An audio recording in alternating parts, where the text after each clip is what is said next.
आप ध्यान देंगे, इतिहास जानने के निम्नलिखित 3 स्रोत हैं। कितने स्रोत हैं? 3 स्रोत हैं।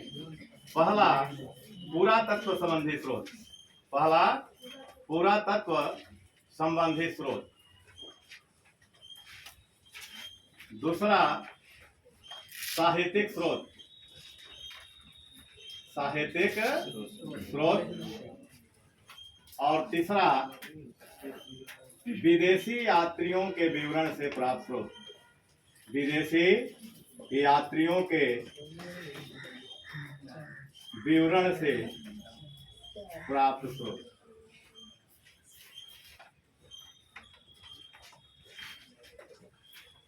पहला पॉइंट आपका पुरातत्व संबंधी स्रोत है, इसको हम पहले समझेंगे।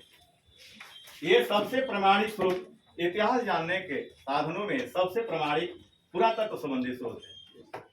इसमें पहला स्रोत बोगज कोई अभिलेख है। कौन सा बाबू? बोगज कोई, बोगज कोई अभिलेख। इसका समय 1400 ईसा पूर्व है। इसका समय क्या है? 1400 ईसा पूर्व। और यह अभिलेख मध्य एशिया से पाया गया है। इसमें वैदिक देवताओं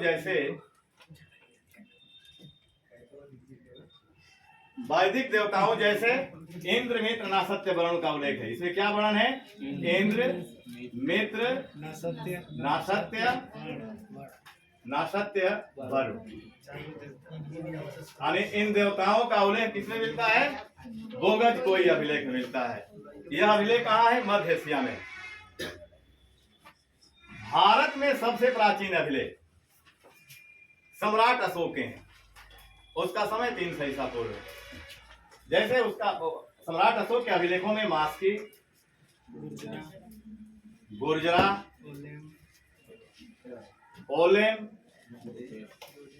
ओलेम गोड़ेम,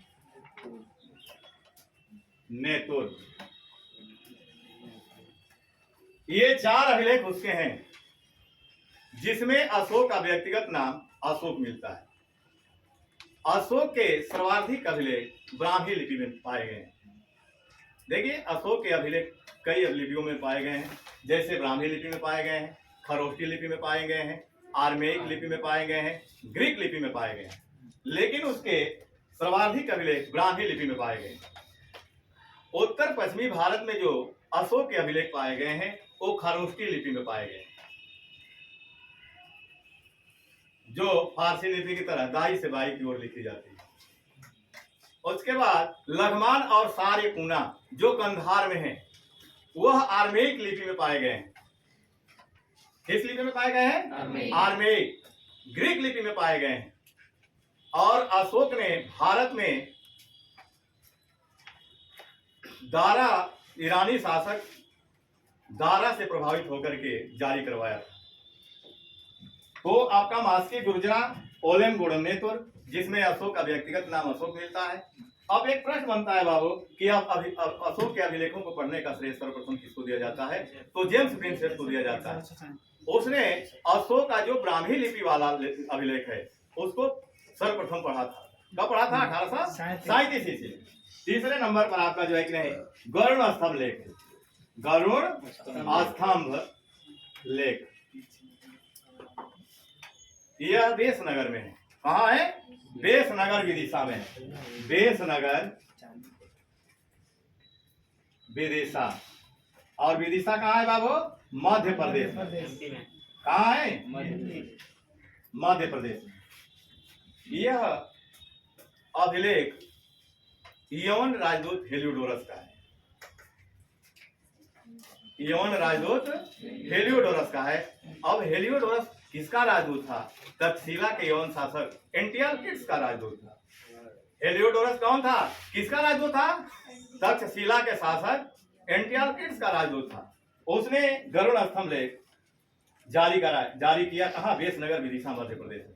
और इसमें हमें क्या मिलता है? भारत में भागवत धर्म के विकास के विषय में जानकारी मिलती है। चौथे नंबर पर आपका जो है कि अभिलेखित साक्ष्य में आपका जो है हाथी गुम्फा है। हाथी गुम्फा अभिलेख, गुम्फा अभिलेख। यह अभिलेख कलिंग नरेश खारवेल का है और उसके सैन्य अभियानों के विषय में जानकारी मिलती है। यह हाथीगुम्भा अभिलेख कहाँ है? कलिंग में है। कलिंग कहाँ है? उड़ीसा में। और यह राजा खारवेल का इसमें वर्णन किया गया है, उसके सैन्य उपलब्धियों के विषय में जानकारी यहाँ मिलती है। पांचवा अभिलेख जो है कि नहीं, जूनागढ़ अभिलेख, जूनागढ़ अभिलेख, ये गिरनार में है। कहाँ है बाबू? गिरनार। और यह अभिलेख रुद्रदामन का है। शक शासक रुद्रदामन, शक शासक रुद्रदामन का है। और इसमें क्या वर्णन है? सुदर्शन झील के विषय में हमें जानकारी मिलती है। इस अभिलेख में हमें क्या मिलता है बाबू? सुदर्शन झील के विषय में जानकारी मिलती है। अगला 6वां अभिलेख आपका जो है कि नहीं, एहोल अभिलेख। ये रविकृत है और यह अभिलेख किससे संबंधित है? पुलकेशिन द्वितीय, वातापी के चालुक्य शासक पुलकेशिन द्वितीय से संबंधित एहोल अभिलेख है। और इसमें हर्ष और पुलकेशिन के बीच जो युद्ध हुआ है उसका उल्लेख मिलता है। दूसरा पॉइंट, एहोल अभिलेख में महाभारत युद्ध का वर्णन मिलता है। तीसरा पॉइंट एहोल से, इसमें कालिदास का नाम मिलता है। ये भारत का एकमात्र अभिलेख है जिसमें महाभारत युद्ध का वर्णन किया गया है, कालिदास का नाम मिला है। 7वें नंबर, एरण अभिलेख।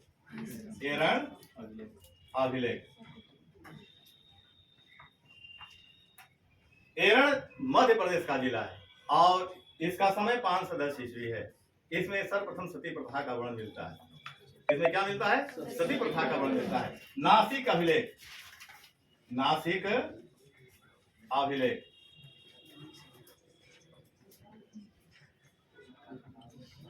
गौतमी बलश्री का है। यह अभिलेख किसका है बाबू? गौतमी बलश्री। और इसमें क्या वर्णित है? गौतमी पुत्र सातकर्णी के सैन्य अभियानों के विषय में जानकारी मिलती है, उसके नीतियों के विषय में जानकारी मिलती है। 9वें नंबर आपका मंदसौर अभिलेख। मंदसौर भी कहाँ है? मध्य प्रदेश में है। मंदसौर कहाँ है बाबू? मध्य प्रदेश में है। और यह अभिलेख किसका है? मालवा नरेश यशोधर्मन का है। मालवा के नरेश यशोधर्मन का है, उसके सैन्य विजयों के विषय में जानकारी मिलती है। तो आपका पुरातत्व संबंधी स्रोत हो गए। पुरातत्व संबंधी स्रोत में जो अभिलेखी साक्ष्य है वो आप जाने। इसके अतिरिक्त बहुत से अभिलेख हैं, जैसे राजमुंदरी अभिलेख। दिल्ली सल्तनत में आप जाते हैं तो राजमुंदरी अभिलेख, मालगौड़ा अभिलेख मिलता है। मालगौड़ा अभिलेख में द्वितीय सती प्रथा का वर्णन मिलता है। एरण के बाद यदि सती प्रथा का उल्लेख मिलता है तो मालगौड़ा में मिलता है, विजयनगर सुनारी। उसके बाद राजमुंदरी अभिलेख में आपका जो है कि नहीं, महमूद बिन तुगलक को जो है कि नहीं, सुल्तानों का सुल्तान कहा गया। क्या कहा गया है? सुल्तानों का सुल्तान कहा गया। पुरातत्व संबंध में, पुरातत्व आप पहला अभिलेख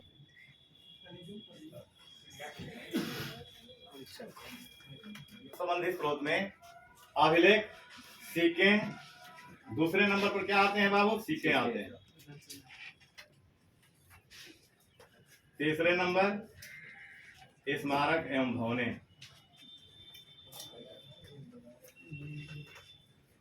ठीक ना? तो इसको आपको बता दिया गया। अब दूसरा देखेंगे सिक्का। सिक्कों का अध्ययन मुद्रा शास्त्र में किया जाता है। सिक्कों का अध्ययन किसमें किया जाता है बाबू? मुद्रा शास्त्र। और प्राचीन कालीन जो सिक्के थे 4 धातुओं में बनाए गए थे, स्वर्ण, चांदी, तांबा और शीशा। स्वर्ण, चांदी, तांबा और शीशा धातु में बनाए गए। और प्राचीन कालीन सिक्कों में पहला जो है आहत और पंचमार्क सिक्का का नाम मिलता है। आहत, पंचमार्क सिक्का, इसके विषय में हम जानेंगे। देखिए, आहत क्यों कहा गया? यानी ठप्पा मार करके बनाया गया था। यह सिक्का ठप्पा मार करके बनाया गया था, इसलिए भारतीय इतिहास में इस सिक्के को आहत कहा गया। और पंचमार्क इसलिए कहा गया कि इस पर जो है कि नहीं 5 चिन्ह अंकित थे। कितने चिन्ह? 5 चिन्ह अंकित थे। इसलिए इसको क्या कहा गया? पंचमार कहा गया। और 5 चिन्ह क्या क्या था? पेड़, मछली, सांड, हाथी, अर्धचंद्र। अर्धचंद्र, ये 5 चिन्ह अंकित होने के कारण इन सिक्कों को क्या कहा गया? पंचमार कहा गया। मौर्य काल में आते हैं तो निष्क है, स्वर्ण धातु में बनाया गया था। मासक और काकड़ी तांबे धातु में बनाया गया था। और मौर्यकालीन जो मानक सिक्का था वो पर्ण था, चांदी धातु में बनाया गया था। लेन देन में सर्वाधिक प्रयोग मौर्य काल में पर्ण सिक्का का किया गया था, जो चांदी धातु में बनाया गया था। फिर राजपूत काल में आते हैं तो स्वर्ण सिक्के मिलते हैं, बड़ा प्रकार के सिक्के मिलते हैं, लसी प्रकार के सिक्के मिलते हैं। फिर दिल्ली सल्तनत में आते हैं तो टंका, जीतल, दाम, ससगनी ये सिक्के मिलते हैं। टंका चांदी धातु में बनाया गया था। उसका वजन 78 ग्राम था। इल्तुतमिश ने चलाया था, ठीक ना। उसके बाद जीतल और दाम तांबे धातु में बनाया गया था। और तुगलक वंश में ससगनी नामक सिक्का चलाया था। फिरोज शाह तुगलक ने ससगनी नामक सिक्का चलाया था, जो चांदी धातु में बनाया गया था। फिर मुगल काल में आते हैं तो शाहरुख प्रकार का सिक्का चलाया गया। बाबर ने शाहरुख चलाया, अकबर ने संसद नामक सिक्का चलाया। पूरे मुगल काल का सबसे बड़ा सिक्का संसद था, जो स्वर्ण धातु में चलाया गया था। उसके बाद जलाली चौकोर मुद्रा थी, अकबर ने चलाया था और चांदी धातु में चलाया था। इलाही स्वर्ण मुद्रा थे, वो गोल आकृति में थी, ठीक ना। तो मुगल काल के सिक्के हो गए। अब देखिए स्मारक एवं भाने। उत्तर भारत में जो मंदिर बनाए जाते थे वो नागर शैली में बनाए जाते थे। दक्षिण भारत के जो मंदिर थे वो द्रविड़ शैली में बनाए गए, और दक्षिणापथ के जो मंदिर बनाए गए थे वह बेसर शैली में बनाए गए थे। और कुषाण काल में गंधार और मथुरा कला का विकास हुआ, ठीक ना। तो आपका सीखे हो गए। अब आप देखेंगे साहित्यिक स्रोत, इसको बहुत बढ़िया से देखिए। आप यहाँ से बार बार प्रश्न आते हैं।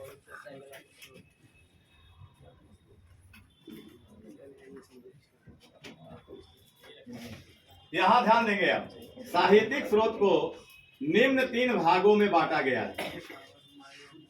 यहाँ ध्यान बाबू दीजिए, साहित्यिक स्रोत को निम्न 3 भागों में बांटा गया है। पहला धार्मिक साहित्य,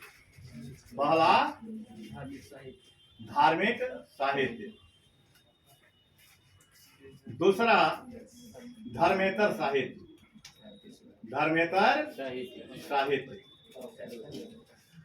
और तीसरा लौकिक साहित्य।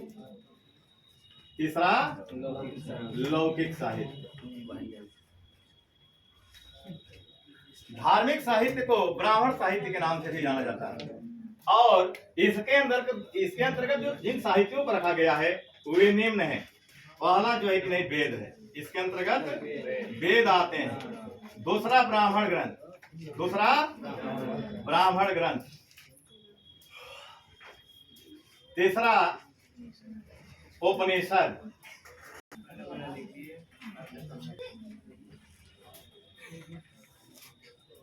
चौथा पुराण, 5वें नंबर स्मृतियां, 6वें नंबर शास्त्र, और 7वां महाकाव्य ग्रंथ। अब इसको देखेंगे आप। देखिए वेद ये संस्कृत के विधा से बना है।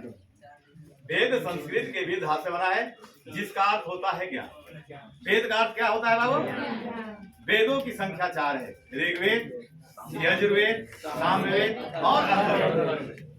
यानी क्रमशः वेदों का नाम कैसे बताएंगे आप? ऋग्वेद, यजुर्वेद, सामवेद और अथर्ववेद। चारों वेदों को सम्मिलित रूप से संहिता के नाम से जाना जाता है।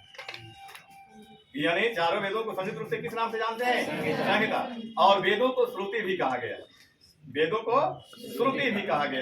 वेदों की संख्या 4 है। यहाँ पहले संख्या से अवगत हुई। वेदों की संख्या कितनी है? 4। ब्राह्मण ग्रंथ कितने हैं? 13।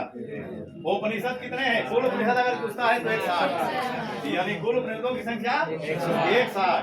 अगर मूल पूछता है तो 13। पुराणों की संख्या 18 है, स्मृतियों की संख्या 7 है, शास्त्रों की संख्या 6 है और महाकाव्य ग्रंथ कितने हैं? यहाँ पहले ध्यान दीजिए। अब देखिए वेद, वेद 4 हैं। पहला जो है कि नहीं आपका ऋग्वेद है, पहला क्या है? ऋग्वेद पहला। दूसरा यजुर्वेद, यजुर्वेद। तीसरा सामवेद, सामवेद। और चौथा अथर्ववेद। ऋग्वेद के विषय में हम जानेंगे। ऋग्वेद ऋग धातु से बना है। ऋग्वेद संस्कृत के ऋग धातु से बना है, जिसका अर्थ होता है छंदों एवं चरणों से युक्त मंत्र। ऋग्वेद में सूक्तों की संख्या 1028 है, मंडलों की संख्या 10 है। मंडलों की संख्या कितनी है? 10 है। और ऋग्वेद के 2 ब्राह्मण ग्रंथ हैं, आयत्रेय और कौशल। आयत्रेय ब्राह्मण में राजा के राजसूय यज्ञ, यानी राजा द्वारा उसमें राजसूय यज्ञ के विषय में जानकारी मिलती है, राजा के राजाभिषेक के विषय में जानकारी मिलती है और राजा के निर्वाचन संबंधी जानकारी मिलती है आयत्रेय ब्राह्मण में। और ऋग्वेद के आचार्य को होत्री के नाम से जाना जाता है। ऋग्वेद के आचार्य को किस नाम से जाना जाता है? होत्री के नाम से जाना जाता है। और इसमें मंडलों की संख्या कितनी है? 10। 10 मंडलों में दूसरा और 7वां मंडल सबसे प्राचीन है, उसको वंश मंडल के नाम से जाना जाता है। और पहला और 10वां मंडल सबसे बाद में जोड़ा गया है, उत्तर वैदिक काल में जोड़ा गया है, उसको खिल मंडल के नाम से जाना जाता है। अब इस ऋग्वेद के कुछ ऐसे मंडल है जो बहुत महत्वपूर्ण है। जैसे पूछता है कि गायत्री मंत्र का उल्लेख किस मंडल में है, उसकी रचना किसने किया? कृषि का उल्लेख किस मंडल में है? दशहरा के युद्ध का वर्णन किस मंडल में है? वर्ण व्यवस्था के विषय में हमें जानकारी ऋग्वेद की किस मंडल से मिलती है? तो देखिए एक बार ध्यान देंगे। देखिए गायत्री मंत्र का उल्लेख ऋग्वेद के तृतीय मंडल में, और तृतीय मंडल की रचना किसने किया? विश्वामित्र। कृषि का उल्लेख, कृषि संबंधी जानकारी हमें ऋग्वेद के चौथे मंडल में मिलता है और उसकी रचना किसने किया? वामदेव ने किया है। 7वें और 10वें मंडल में दशहरा के युद्ध का उल्लेख मिलता है। 7वें मंडल की रचना वशिष्ठ ने किया और 10वें मंडल की रचना क्षुद्र सुक्ति और महासुक्ति 2 ऋषियों ने किया। क्रमशः एक बार देख लें। प्रथम मंडल की रचना ग्रीष्म ऋषि ने किया। प्रथम मंडल की रचना किसने किया है? ग्रीष्म ऋषि, नहीं दीर्घतमा ऋषि। प्रथम मंडल की रचना है वो दीर्घतमा ऋषि ने किया है। और इसमें 8 प्रकार के विवाहों का जिक्र है, जिसमें 4 वैध और 4 अवैध बताए गए। जैसे आर्य, प्रजापति, ब्रह्म, दैव, ये 4 विवाह जो है कि नहीं वैध है, जिसमें माता पिता की अनुमति हुई, भाई बंधुओं की अनुमति होती है, वो विवाह वैध माना जाता है। और अवैध विवाह जैसे गंधर्व विवाह है, असुर विवाह है, पिशाच विवाह है, राक्षस विवाह है, ये अवैध विवाह है। ठीक ना? अब देखिए दूसरा मंडल की रचना, जो दूसरा मंडल है ग्रीष्म ऋषि ने किया। तीसरा मंडल की रचना ऋग्वेद के तीसरे मंडल की रचना विश्वामित्र ने किया। इसमें गायत्री मंत्र का उल्लेख मिलता है। चौथे मंडल की रचना वामदेव ऋषि ने किया है, इसमें कृषि का उल्लेख। 5वें मंडल की रचना अत्रि ने किया है। 6वें मंडल की अत्रि ऋषि का नाम जानते हैं आप लोग ना? सती अनसुईया जो थी उनके पति का नाम क्या है? अत्रि। 6वें मंडल की रचना भारद्वाज ऋषि ने किया है। 7वें मंडल की रचना वशिष्ठ ने किया है। ऋग्वेद के 8वें मंडल की रचना कण्व ऋषि को कश्यप ऋषि के नाम से भी जाना जाता है। कश्यप ऋषि के पुत्र का नाम काश्यप मिलता है। जैसे वसुदेव और वासुदेव, यानी वासुदेव भगवान कृष्ण का नाम है और वसुदेव भगवान कृष्ण, यानी अर्थात वासुदेव के पिता का नाम क्या है? वसुदेव। समझ में रहा है? तो 8वें मंडल की रचना कश्यप ने किया है। 9वां मंडल एक मात्र देवता सोम को समर्पित है, यानी 144 मंत्र जो है कि नहीं सोम देवता को समर्पित है और इसकी रचना पवमान ऋषि ने किया है। 10वां मंडल की रचना क्षुद्र सुक्ति और महासुक्ति 2 ऋषियों ने किया है। और 10वें मंडल के पुरुष सूक्त में वर्ण व्यवस्था के विषय में हमें सर्वप्रथम जानकारी मिलती है। यानी ऋग्वेद का जो 10वां मंडल है उसका जो पुरुष सूक्त है उसमें वर्ण व्यवस्था के विषय में हमें सर्वप्रथम जानकारी मिलती है, ब्राह्मण, क्षत्रिय, वैश्य और शूद्र। अब आएंगे यजुर्वेद। यजुर्वेद संस्कृत के यज धातु से बना है, जिसका अर्थ होता है यज्ञ, अर्थात इस वेद का संबंध कर्मकांड से। इसकी 2 शाखा है, कृष्ण यजुर्वेद और शुक्ल यजुर्वेद। शुक्ल यजुर्वेद को वाजसेनेयी संहिता के नाम से भी जाना जाता है। इसके 2 ब्राह्मण ग्रंथ हैं। यजुर्वेद के 2 ब्राह्मण ग्रंथ गायत्री ब्राह्मण ग्रंथ और शतपथ ब्राह्मण ग्रंथ। शतपथ ब्राह्मण ग्रंथ में जल प्लावन की कथा का वर्णन है, विदेह माधव की कथा का उल्लेख मिलता है।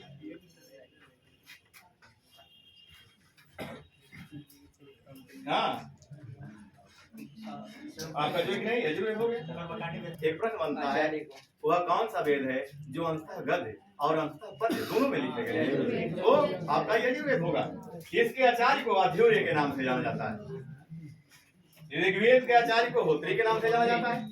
यजुर्वेद के आचार्य को अध्वर्य के नाम से जाना जाता है। सामवेद के आचार्य को उद्गाता के नाम से जाना जाता है और अथर्ववेद के आचार्य को ब्रह्म के नाम से जाना जाता है। अब देखिए बाबू, सामवेद समन धातु से बना है। सामवेद संस्कृत के समन धातु से बना है, जिसका अर्थ होता है लय या ताल। इसके दो प्रमुख ब्राह्मण ग्रंथ हैं, पंचवीस और षण्वेद। इसमें मंडलों की संख्या 40 है। सामवेद में मंडलों की संख्या कितनी है? 40। भगवान कृष्ण ने कहा है कि मैं वेदों में सामवेद, यानी भगवान कृष्ण ने क्या कहा है? मैं वेदों में सामवेद हूँ। ठीक ना? पंचवीस और षण्वेद, इसके आचार्य को उद्गाता के नाम से जाना जाता है। अथर्ववेद देखिए, अथर्ववेद का प्राचीन नाम अथर्वगिरिसा है। अथर्ववेद का प्राचीन नाम क्या है? अथर्वगिरिसा। अथर्वगिरिसा का पवित्र जादू होता है। और इसमें मंडलों की संख्या, अथर्ववेद में मंडलों की संख्या 20 है और 20 मंडलों की रचना अथर्व ऋषि ने किया। यानी अथर्ववेद में जो 20 मंडल है उसके रचनाकार कौन है? अथर्व ऋषि ने। इसमें सूक्तों की संख्या, यानी अथर्ववेद में सूक्तों की संख्या कितनी है? 731 है और मंत्रों की संख्या 6000 है।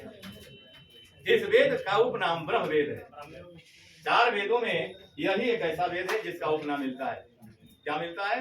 ब्रह्म वेद। और इसके आचार्य को ब्रह्म के नाम से जाना जाता है। अथर्ववेद का एकमात्र ब्राह्मण ग्रंथ उपनिषद। इसका एकमात्र ब्राह्मण ग्रंथ का नाम क्या है? उपनिषद। ये बार बार बन गया। तो देखिए, वेद के साथ साथ ब्राह्मण जान गए। अब उपनिषद देखिए बाबू, उपधन निषद। उप माने निकट, निषद माने ज्ञान ग्रहण करना, यानी गुरु के समीप बैठ करके ज्ञान ग्रहण करना। उपनिषद का अर्थ क्या हुआ? गुरु के निकट बैठ करके ज्ञान ग्रहण करना।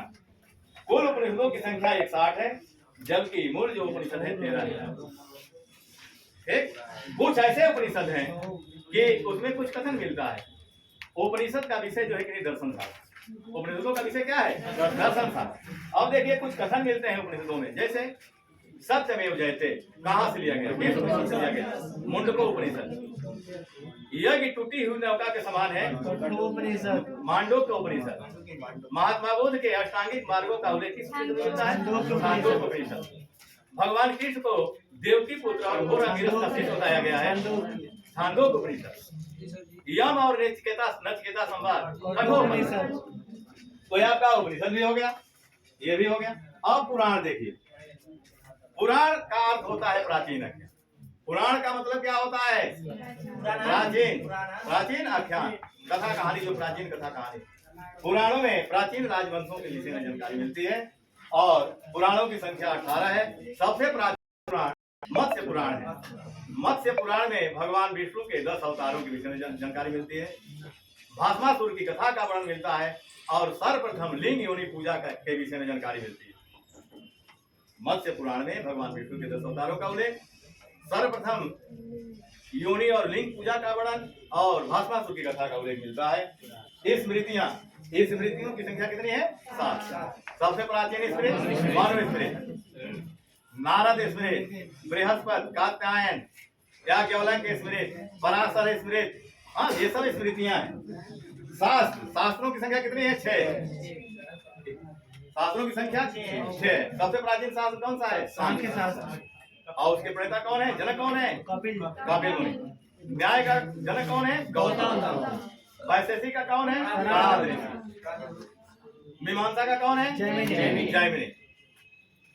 वैशेषिक का कौन है? कणाद ऋषि। ठीक ना? और उत्तर मीमांसा बादरायण। और महाकाव्य ग्रंथ देखिए बाबू, महाकाव्य ग्रंथ। विश्व का सबसे बड़ा महाकाव्य ग्रंथ कौन सा है? महाभारत। और 2 महाकाव्य ग्रंथ हैं, एक पहला रामायण, दूसरा महाभारत। अब कुछ विशेष पॉइंट मैं बता रहा हूँ आपको। रामायण जो देख रहे हैं, रामायण में प्रारंभ में श्लोकों की संख्या 6000। प्रारंभ में रामायण में श्लोकों की संख्या कितनी थी? उसके बाद 12,000 हो गई, उसके बाद 24,000 हो गई। रामायण में शक और यौनों के विषय में जानकारी मिलती है और इसमें राम और रावण की कथा का उल्लेख है। इसकी रचना महर्षि वाल्मीकि ने किया। महाभारत यानी रामायण और महाभारत। अब देखिए बाबू, महाभारत की रचना कब की गई थी? 400 ईसा पूर्व में, यानी रामायण की रचना 500 ईसा पूर्व में किया गया और महाभारत की रचना 400 ईसा पूर्व में किया गया। और महाभारत की रचना महर्षि वेद व्यास ने किया है। इसने क्या है? महर्षि वेद व्यास ने किया है। इसमें 18 पर्व हैं और सबसे महत्वपूर्ण पर्व भीष्म पर्व है, जिस पर्व से श्रीमद् भागवत गीता को दिया गया।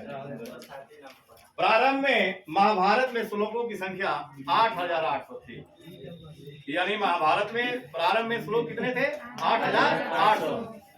फिर संख्या 12,000 कर दिया गया, ठीक ना? नहीं, 12,000 24,000। तो जब इसमें 8,800 श्लोक थे तो उसका नाम था जय संहिता। जब उसमें श्लोकों की संख्या 24,000 हो गई तो उसका नाम पड़ा क्या? भारत। और जब उसमें श्लोकों की संख्या 1,00,000 हो गई तो महाभारत का नाम क्या हो गया? सत सहस्त्री संहिता। 1,00,000 को संस्कृत में सत सहस्त्री कहा जाता है। तो आपका जो है कि धार्मिक साहित्य समाप्त हो गया। धार्मिक साहित्य को ब्राह्मण साहित्य के नाम से भी जाना जाता है। अब देखिए धार्मेतर साहित्य के विषय में मैं बता रहा हूँ।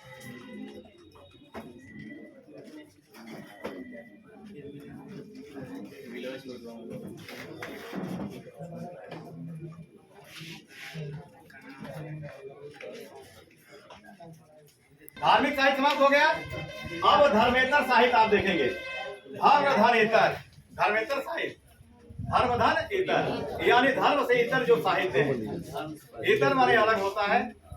तो इसके अंतर्गत बौद्ध धर्म के साहित्य आते हैं। क्या आते हैं बाबू? बौद्ध धर्म के साहित्य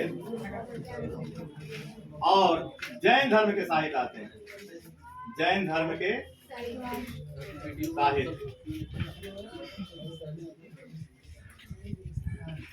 बौद्ध धर्म के प्रारंभिक साहित्य को त्रिपिटक के नाम से जाना जाता है और त्रिपिटक का अर्थ होता है 3 पिटारियां। त्रिपिटक का अर्थ क्या होता है? 3 पिटारियां। वो 3 पिटारियां कौन कौन सी है? पहला सुत पिटक, दूसरा विनय पिटक और तीसरा अभिधान पिटक। ध्यान देंगे, सुत पिटक में महात्मा बुद्ध द्वारा बताए गए धार्मिक उपदेशों को रखा गया है। विनय पिटक में महात्मा बुद्ध द्वारा बताए गए बौद्ध भिक्षुओं का आचरण कैसा होना चाहिए उसके विषय में बताया गया है। और अभिधम्म पिटक में महात्मा बुद्ध द्वारा बताए गए दार्शनिक सिद्धांत को बताया गया है। तो बौद्ध धर्म के दार्शनिक सिद्धांत आपको पता होना चाहिए। यानी महत्वपूर्ण 4 दार्शनिक सिद्धांत हैं। पहला अनात्मवाद, दूसरा प्रतीत संपुटवाद, तीसरा क्षणभंगुरवाद, चौथा अनीश्वरवाद। अब आप देखेंगे कि अनात्मवाद का मतलब क्या होता है। यानी महात्मा बुद्ध ने आत्मा को नहीं माना है, शरीर को ही आत्मा माना है। और उनके अनात्म सिद्धांत के विषय में दार्शनिक ने लिखा है कि जहां तक मेरा संबंध है, मैं तो जब अपनी आत्मा को देखने के लिए गहरा विश्लेषण करता हूं तब किसी न किसी विशेष संवेदना या विज्ञान से टकरा कर रह जाता हूं। जो संवेदना या विज्ञान गर्मी या सर्दी, धूप या छाया, प्रेम या घृणा आदि के होते हैं, किसी भी समय संवेदना के अतिरिक्त आत्मा की प्राप्ति नहीं होती। आत्मा 5 स्कंदों का नाम है, रूप, वेदना, संज्ञा, संस्कार और विज्ञान। अब देखिए दूसरा सिद्धांत उनका, यानी महात्मा बुद्ध का दूसरा सिद्धांत प्रतीत संपुटवाद है, कार्य कारण सिद्धांत है। यानी प्रतीत संपुटवाद को हम कार्य कारण सिद्धांत भी कहते हैं। यानी सिद्धांत के अनुसार उन्होंने कहा कि कोई कार्य कारण नहीं होता, प्रत्येक कार्यों का कारण होता है। प्रत्येक कार्यों का कारण होता है। कोई घटना कारण नहीं हो सकती, उसके पीछे कारण अवश्य होगा। उसको क्या कहा गया है बौद्ध धर्म में? प्रतीत संपुटवाद। तीसरा दार्शनिक सिद्धांत क्षणभंगुरवाद है। यानी उन्होंने बताया कि ये जो संसार दिखाई दे रहा है क्षणभंगुर है, ये दीपक की लौ की बात है, इसका अंत कब होगा कोई जानता नहीं। इसलिए उन्होंने कहा था कि भौतिक वस्तुएं क्षणभंगुर होती है, कर्तव्य प्रणयता पूर्वक प्रयास करो। और चौथा दार्शनिक सिद्धांत अनीश्वरवाद है। अनीश्वरवाद का मतलब जानते हैं क्या होता है? यानी इस जगत की रचना ईश्वर ने नहीं किया है, इसका विकास हुआ है, विकास का फल है। तो आपका जो है कि नहीं त्रिपिटक हो गया। अब इसके बाद जातक ग्रंथ आते हैं। बहुत धार्मिक ग्रंथों में जातक ग्रंथ हैं और जातक ग्रंथों की संख्या 550 है। जातक ग्रंथों की संख्या बाबू कितनी है? 550। और इसका जातक ग्रंथों का संबंध किसे है? महात्मा बुद्ध, यानी महात्मा बुद्ध के पूर्व जन्मों की कथा कहानी इसमें मिलती है। इसके बाद निकाय आते हैं। निकायों की संख्या कितनी है? 5। पहला गुंतर निकाय, जिसमें 16 महाजनपदों के विषय में जानकारी मिलती है। दूसरा दीघ निकाय, तीसरा संयुक्त निकाय, चौथा मझिल निकाय और पांचवा कुतक निकाय। ये निकायों की संख्या कितनी है? 5 है। ऐतिहासिक रचनाओं में यानी बौद्ध ग्रंथ यानी बौद्ध धर्म की ऐतिहासिक रचनाओं में मोगली पुत्र तीस के कथावत, अश्वघोष की रचना बुद्ध चरित्र है, बुद्ध की जीवनी, यानी बुद्ध की जीवनी किसने लिखा? अश्वघोष ने। अटकथा है, सौंदरानंद है, तो ना सुमंगल विलासनी है, विशुद्धिमग है। ये सब ऐतिहासिक रचनाएं। अब आपका जो है कि नहीं जैन धर्म के साहित्य, तो जैन धर्म के प्रारंभिक साहित्य को आगम के नाम से जाना जाता है। अंग और उपांग जैन धर्म के प्रारंभिक ग्रंथ हैं। अन्य धार्मिक ग्रंथों में अचरांग सूत्र, जिसमें जैन भिक्षुओं के आचरण संबंधी सिद्धांत को बताया गया है, और दूसरा भगवती सूत्र। भगवती सूत्र में 16 महाजनपदों का उल्लेख मिलता है और महावीर के प्रारंभिक जीवन के विषय में जानकारी मिलती है। जैन धर्म के ऐतिहासिक रचनाओं में भद्रबाहु की रचना कल्पसूत्र है और हेमचंद्र की रचना प्रसिद्ध परमहंस।